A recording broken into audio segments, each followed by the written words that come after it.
সবাই কেমন আছেন? আমি তো আয়া পড়ছি হালিম খাইতে। মঙ্গলবার বুধবার 2 দিন দোকান লাগাইলাম না। শীতকাল আইলে একটু আলিশামি লাগে।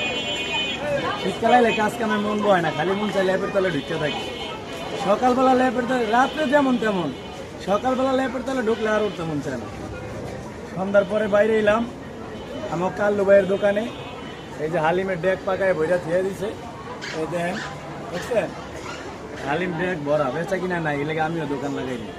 আমার কেরানীগঞ্জে আপনার মঙ্গলবার বুধবার বেচা কিনা একদম কম হয়, এলাকা আমি আবার ভাওটা ভালো বুঝি। অনেক চালাক মানুষ তো, এলে মাঝে মধ্যে ধরা খাই। এই যে দেখেন, গোস্ত দিছে মোটামুটি ভালোই। ওই পিস দিছে 1 টুকরা, 2 টুকরা, 3 টুকরা। হানিফ ভাই দেয় 2 টুকরা, কাল্লু ভাই দেয় 3 টুকরা। অনেক গোস্তের ভিতরে কি দামি কম দামি আছে কি তা জানি না, নাকি আমি ভিডিও করে দেখে